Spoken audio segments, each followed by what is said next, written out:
ちなみにこのジャングルベースお二人の共作の曲って皆さんご存知でした？もちろん、今日、何も知識もなくいらっしゃってる方もいると思うんで、それはあれなんですけど、結構コアなゲームファンの方もいらっしゃるじゃないですか。その人たちでジャングルベースは小城さんと川島さんもう本当に共作で作った。共作っていうのはどういう形の共作だったんですか？共作っていうのがもう珍しいんですけども、はいはいはい、これは共作なんですよね。なんで共作かっていうところなんですけども、はい、僕がエンシャントに入りまして、はいはい、それで、ベ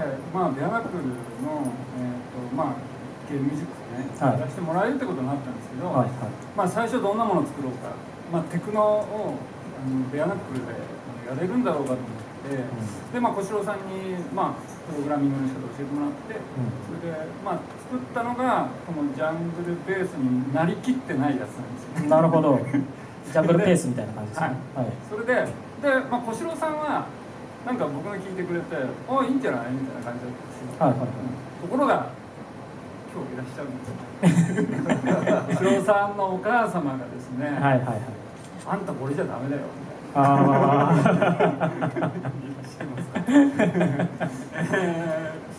というふうにダメ出しを食らったんですよ。で僕も要は、皆さんご存知かわからないですけれども、はい、パソコンでですね、シーケンサーではないんですよね。パソコンのプログラミングでやらなくちゃいけないのでものすごく難しいんですよ。全部ドレミファソとか楽器じゃなくて CDEF みたいな感じなんですよ。だから全然思い通りにいかなくて、これはどうしたもんかって思いながら、僕も確かになんかこれちょっとなんか大丈夫かなみたいな感じだったんですけど、で小城さんいいって言ってくれたからいいかなと思ったんですけど、はい、この方のお母様がですね、その当時社長様だったんですけど、いやこれね雄三の音と比べたらだいぶ劣るねみたいなで僕はどう思ったかってやはり声を垂れたんですけども、そしたらですね小城さんがですね助け舟を出してくれて、じゃあ例えばこうしたらどうなのみたいな感じでいろいろ細かいところですね動かしてくれたんですよ。そしたらみるみるこうなってたんですでこの曲改めてですねこういう形でですねやらせてもらって、実際これコードってなんか摩訶不思議なんですよね。あるかないのかよくわかんないみたいな感じなんですけど、で、当時僕はあんまりコードで作ったりあんまりどっちかというとしたくなかった方なんですね。テクノっぽさっていうのこだわってたんで、なんかちょっとコードではなくて、リズムだとかそれから音色とかそういうちょっとテクノその当時のね90年代ならではのテクノテイストみたいなものをベアナックルになんとか反映させたいと思ったんですけど、で小城さんはですねそれをだからテクノってこうじゃないみたいな感じでまたいろいろ加えてくれたんですよ。で特殊エフェクトとかいろんな細かいところをやるとみるみる変わってきて、そしたらね雄三さんのお母様もどんどん笑顔になってあらいいじゃないみたいな感じでそれでOK が出た。その辺で全然覚えてなくて、あ、そうか、それが言ったことは覚えてなくて、でいやでもいろいろと手直しさせてもらったのはすごいよく覚えてて、でだからその前のバージョンで残しとけばよかったなって今は。なるほどね。それだけ変わってたから、それだけ変わってたからそれ面白いかもしれない。でもその時に僕めちゃくちゃ学んだんですよ、小城サウンドみたいなもので、それから後にエクスパンダーとか応用を聞かせてやって、なんかそれはもう本当に自分で気持ちよくやれたなと思いますけど、でもねほとんどね自分の記憶だとあんまり変わってないというか、自分が私が入れたのは効果音的なところをかなり入れさせてもらって、それはもう自分がそのシーケンスソフトを作ってたのでどうやればいいかよく分かってたのでできたんですけど、あれはそんな最初からいきなりそんなのできないことその元のね音をすごい尊重してくれるんですよ。それがだからエンシャントに行ってねすごくやっぱり勉強させてもらったのは、僕のすごくテイストをすごい大事にしてくれて、それを生かすような方向で指導してくれたんで、とっても良かったです。いやでももうそれはもう元からすごく出来が良かったっていうことさすが小城さんのすごいフォローがどう考えても小城さんのお母さんにもなんかドーーって一回落とされたという感じが話を受けたんですけど、本当にいらっしゃるからではないんですけど、はいはい、小四郎さんのお母さんは本当にね自分の母親のようにいろいろ叱ってくれて、はいはいはいはい、非常にありがたかったですよ。感謝してます。まあ、いらっしゃるんですね。まあ確かにちょっと言葉を私も選ぶような感じになりますけどね。だって当時の時それ20代ですよね。もうそれこそ30年前ぐらいのお話ですよね。そうですね。もう30年前。ですよね。私がもし20歳ぐらいでそういうふうにも結構言われたら相当落ち込むか相当ムカつくかどっちかなんですよ。まあ多分どっちもやってくると思うんですけどだと思うんですけど、まあ、きっとその辺はまあ当時はそう思ったかもしれないですけど、なんかまあ川島さんも前言ってたんですけど、当時そういうふうにいろいろ言われてまあなんかうるさいなと思ってたけど、今思うとすごいやっぱ正しかったんだなって思うって話をなさってますよね。お母様頭のいい方で、本当にねいろいろ教わったですね。まあまあまあ、でもそういうことがあって、まあ、小四郎さんもねこうやって立派になられてるわけですからね。いやいやいやいやいや、ゲストですから下げるわけにはいかない。いや、下げないですよいやいや、当時のことって結構覚えてます。まあそういう今回はジャングルベースとかはその曲を一緒に作ってるっていうことなんで、まあなんか特徴的な感じではありますけど、あとはまあもう最初に言っちゃいますけどね、次は忍びをやるんですよ。はい、ザ・忍び。ザ・忍びの時とかの思い出ってあれもかなり昔の忍びはそうですね、私がずっとそれまでイースとかソーサリアンっていうゲームでパソコンでずっとやってたんですけど、でこの間めでたく告いたしましたメガドライブの専用ゲームで、ザ・スーパー忍びっていうゲームですけど、それはメガドライブの私が最初に音楽を作って一番最初に音楽を作ったゲームなんですけど、まあ、それまで作ってきたパソコンのサウンドのね中身とその仕組みがほぼ同じだった。そうなんですか。そうなんです。同じサウンドチップを使ってたので、似たようなサウンドチップを使ってただから、まあ、すごくすんなりできて、で、まあ、それがラッキーだったんですね。そうなんですね。なんかこの曲は川島さんが持ってらっしゃるんですよ。やっぱこのバンドでやるときにこの曲がいや絶対いいって言って川島さんが持ってきていただいて、でFM 音源なんでまあ、このオーディアっていうバンドの一つの特徴として単なるゲームの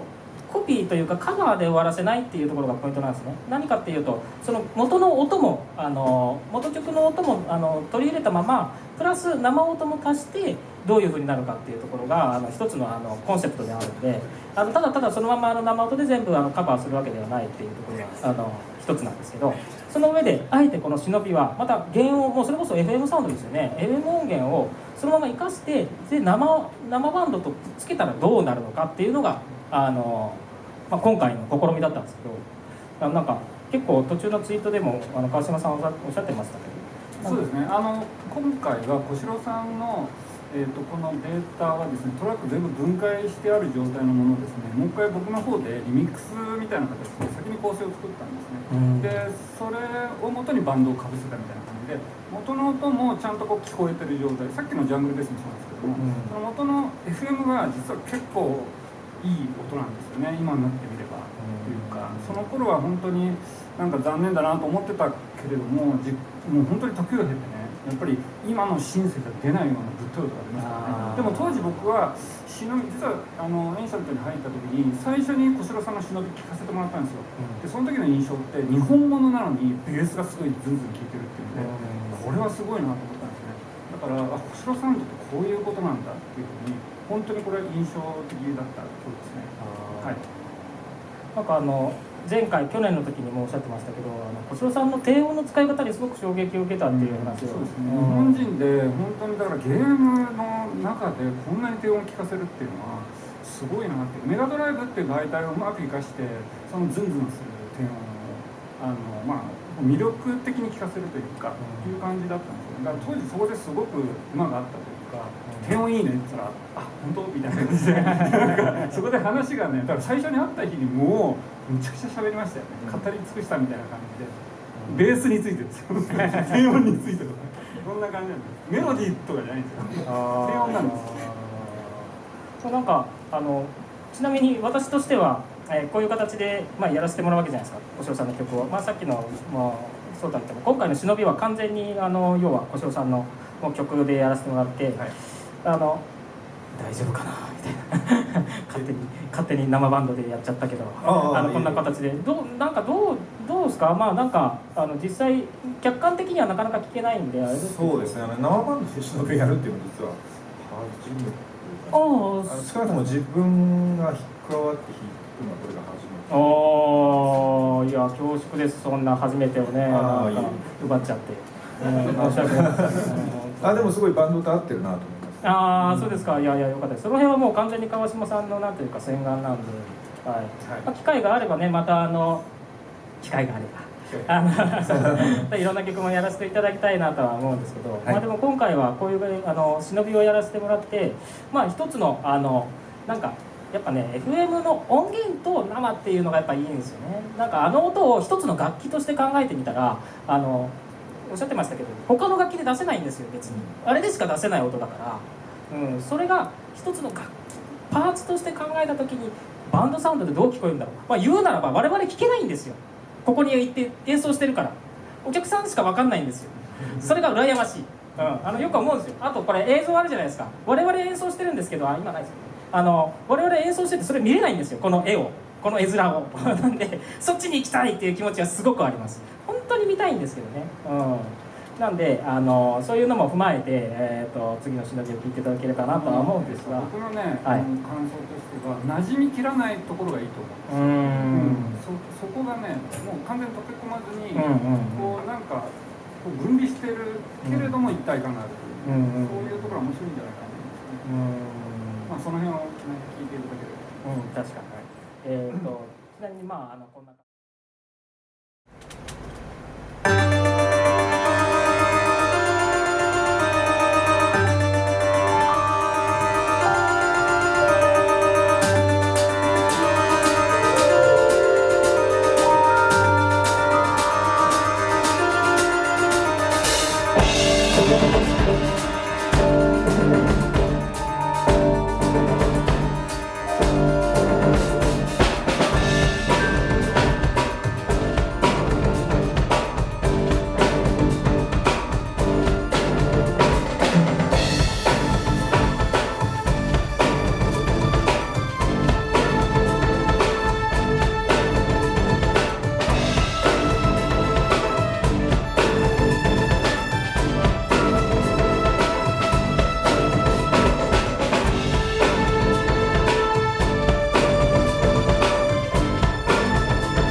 そうですね。じゃあ、本当ですか。じゃあベアナックル4の話なんか今なんか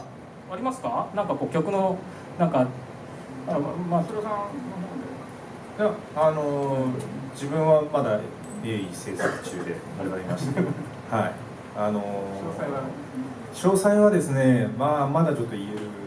段階じゃないんですけど、バッチリ関わっておりますので、そちらもそちらで。逆になんかこの間なんか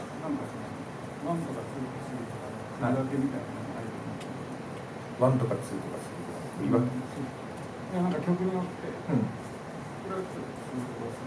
とはいはいはい。っていうかですね、やっぱり久々のベアナックルなんで、やっぱね結構考えちゃうんですよ。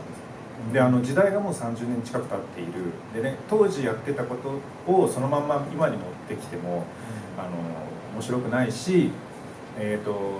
今風にしすぎちゃってもベアナックルじゃないし、さてどうしたものかっていうところで結構悩んでます。はい、で一応クライアントさんからはすごいいい返事をいただいてるんですけど、本当かなっていう感じで、半ば自分の中で疑心暗鬼になりながらこう一生懸命作ってるところなんですけど、川島さんはねもうあっという間になんか作られてしまって、僕は何も考えないですね。いや、そんなことないですけど、逆に新しいものにしようとするとやっぱり無理が出てきちゃうんですよね。だから新しい音がすごく抵抗が、要は新しいものを聞くし、新しいものをやりたいと思うんですけど、ベアナックルで新しいものがなかなかちょっと難しい感じがしますよね。だからなんか工夫をしないといけないということで、そうですね、なかなか結構金縛りにはなりますよね。そうですね、ちょっと時間がね空きすぎてしまってるっていうのも結構大きいんですよね。それも皆さんちょっと楽しみにお待ちください。お楽しみということで、続々情報は出ると思いますので、はい、その辺もまた。